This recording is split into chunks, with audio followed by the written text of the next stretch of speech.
Hi,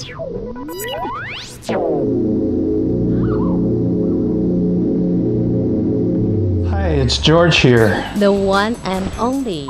Quick recap from the last episode. I told you about preparations for a big bike tour, how I do it, how it's a good way to start when you're dreaming, how to do a basic route planning, and a little bit on equipment to take. What we hadn't covered were the tools that you take with you and the clothing. Both are a bit more extensive, so I saved it for a separate episode. This episode will cover all that. Let's get started with the toolkit. Why do you need tools? Your bike, no matter how good it is, at some point it'll break down. The most common example is a flat tire. We'll go through it step by step. What do you do when you have a flat tire? Well, first you have to get all your luggage off the bike, turn the bike upside down, get the wheel off. Do you need a wrench for that, or do you have quick release? I'm starting with the patch kit. I like a wrench like this, even if I have different sizes on my front and rear axle. This covers 2 wrenches. Mind you, it's twice as heavy too, so it's a personal choice. I have this little pouch for my patch kit, so we'll put the wrench in there. Next step, I have to take the tire off the rim. In order to do that, sometimes I don't need anything at all, but most of the time I will need these. These are tire levers. They're plastic, they're cheap, they're worth gold. Now you got the tire off the rim. Next step, yeah, I know, it should be the patches, the sandpaper, the whole shebang. But there's one more thing that I like to carry that will, for the moment, eliminate all that. Spare tube. Why? Because when you're somewhere at the side of a highway, it's windy outside, there's cars going by, it's noisy, and you're trying to find a small puncture. Good luck on that. Spare tube, all you have to do is you check your tire, make sure there's nothing in there that'll puncture it again. Put your spare tube on, you're good to go. Of course, not so fast, you'll say. You also need one of those. It's a pump. This one's a really cheap one. You can find it at a dollar store. You can have better ones than this, but this is 10 years old. It served me well. There you go. Don't need to spend a fortune on this. Of course, once you get somewhere where it's quiet and you have some time, you have to make the time, because you will need that spare tube again. So the tube with the puncture, you will patch it. I have a little rock here that I use instead of an abrasive to roughen up my rubber. And then I have this patch kit. It's full of patches. There's adhesive in there, everything. That's all I need. See, all goes in this little pouch. I can't really organize this well in this order, but there's another thing I keep in there. Those are a couple of spare cables. Cables can tear, and all you need is one shifter and one for the brakes, so this fits nicely in here. Spare part. I'll get to more of this later. Oops. Now I have another toolkit that is my main toolkit in case something goes wrong with the bike. I use this pouch for it. It's a pencil case. Again, dollar store. Cheap. You can see that it's not the most solid. It's got some holes in there already. It's old. It's still good. To decide what tools to pack, the best idea is to envision your bike breaking down. What are the most vulnerable parts on your bike? What would you need to get yourself going again if that was to happen? One of my favorites here goes in there most definitely, but first let me show you this. This is a multi-tool. I have various Allen key sizes, they're all metric, made for the bike. I have screwdriver tips here. Again, there's the 6mm Allen key on this side. There's a flat one, a small Torx. I haven't found that on any of my bikes, but you know, you never know. Phillips head, and then there's this little thing. I don't know if you can see this. This has multiple functions. This part right here is actually a chain breaker. It's got the pin there, and you know, if you're in a bind, you need to undo your chain. this will help. And then also what this serves as, I have to unscrew this here to show you. Don't have to, but it makes it a lot easier. These are my spoke wrenches. I don't know if you can see the numbers on there, but in case my wheels go out of true, I now have something to make the adjustments with, and I didn't have to take an extra tool. So this little thing, it says Crank Brothers on there. I don't know where you can get it. I got it for my birthday once, but if I ever lost that, I'd be looking for it. Maybe you can leave me a comment if you know where they carry it, but I would assume in North America most bike shops would have something like this. Let's put it in the tool bag. I already mentioned the Crescent Wrench. There are other options. You can take wrenches in various sizes. Most common for the wheel would be the 15 mil, but there's also this option. You know, it can cover various sizes. I like it.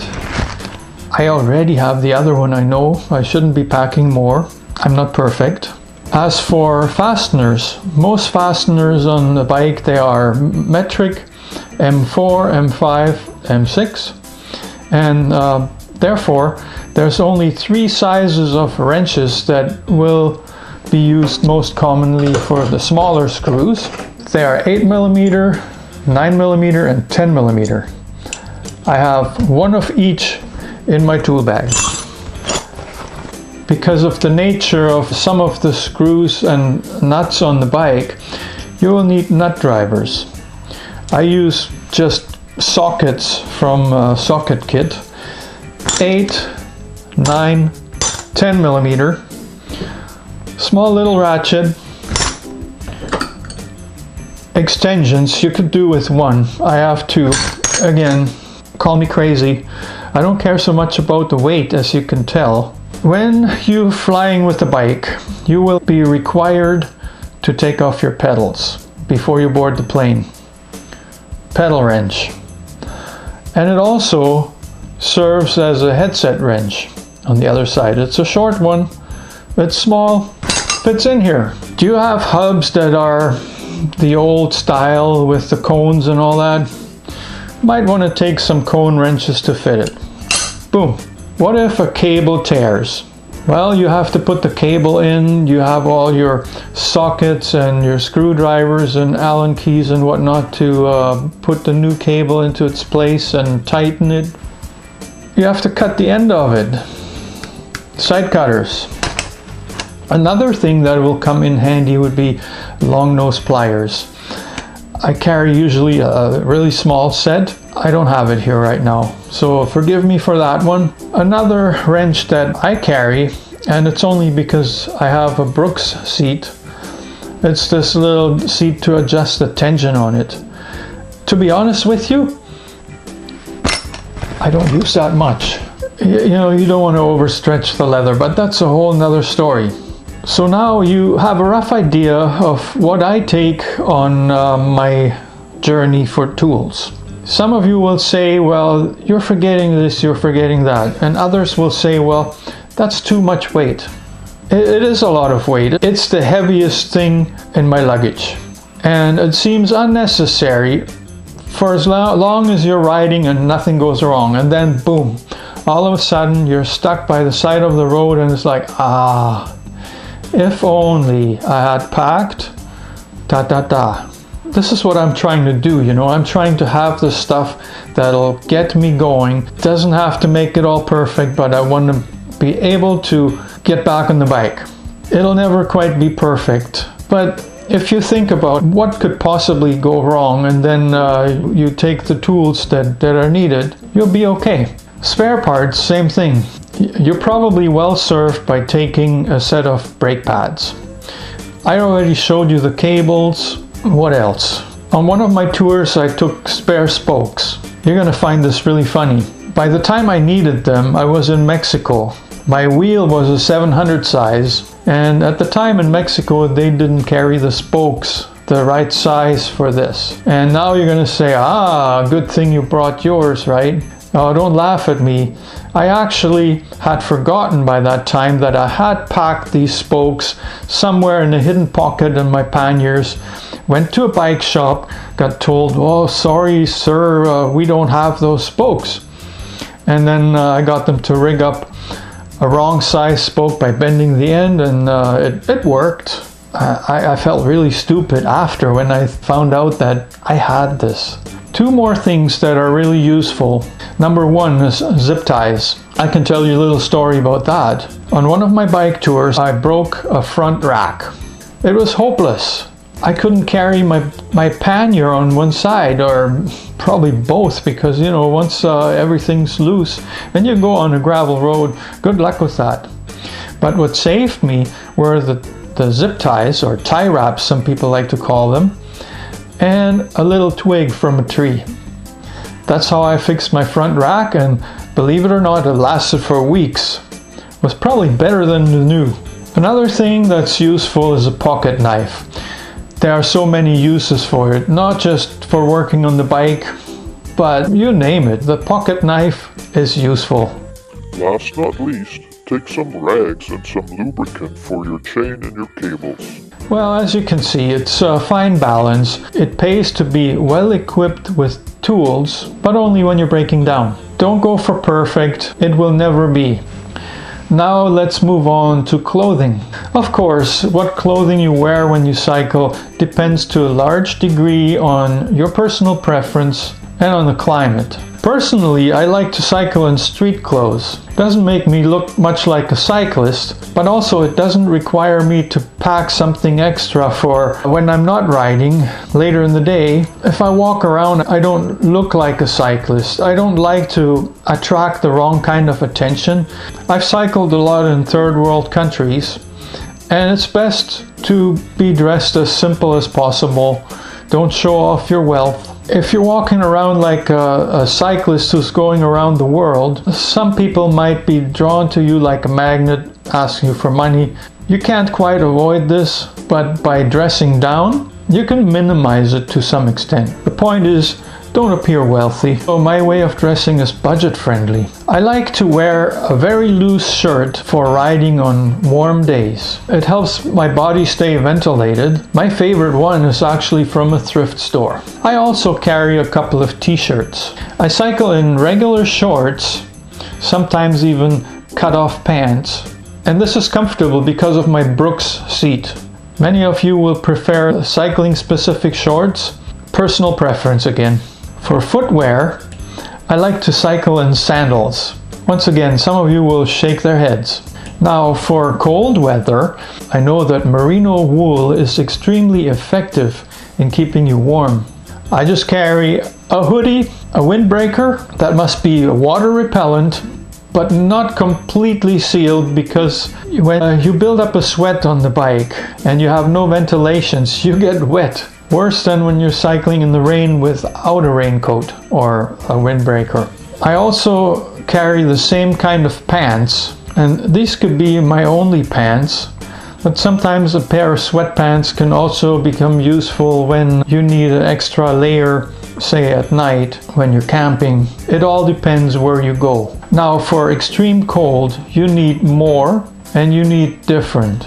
I'm not going to cover it here because I have to confess something. I don't tour in extremely cold weather, or at least I haven't done that yet. If I ever do, which looks like a challenge to me, then I will consult those that have experience in that. So I'm not the go-to guy for that at this point. Now, of course, I also recommend a bike helmet and a safety vest. Because when you don't know exactly where you're going, where you'll be cycling, everything could happen. Bike helmet is useful when you fall. Don't mistake that for a collision with a motorized vehicle. Bike helmet's not good for that. But if you fall, like say you're on a rough road, you misjudge, you fall off your bike, you want that helmet. And the safety vest is for when you're sharing a highway with cars, there's no wide shoulder. You want to be seen as much as possible. Bright colored clothing will do the job also, or reflective tape, anything like that. That's also where your lights can come in handy. That pretty much covers what I would take on a bike tour. Now, some of you will probably find something that I forgot. What you got to keep in mind, you want to be well equipped, but everything you pack, you have to haul it up every hill that you encounter. And if you're doing that for a few months at a time, you may very well regret taking some things. And then it could happen to you that you think from experience you don't want to take this extra hoodie or this extra pair of sweatpants. And then boom, you're in a situation where you think, well, geez, I should have packed this. You will not get it perfect, but you'll learn along the way. I would appreciate if You could share your own experiences with me in the comment section. myself too, I'm still learning about this every tour I do. When you got all your stuff together, you're packed, you're basically ready to go. Put it all on your bike and ride. Ride the hills that are close to your house and everything, and you will get a feel for the bike. And you'll know right away if this is something you can handle or if you need to make adjustments because it's too heavy or it doesn't handle right or whatever. But when the bike is loaded with luggage, it will handle differently and it takes some getting used to. Now, if you want to know how my first bike tour went, Hit the subscribe button. and the bell notification, and you won't miss that because that's what I'll be covering in the next episode. Bicycle Touring Talk is based on my book, Destinations Are Fake. You can find the link in the description. And you can order it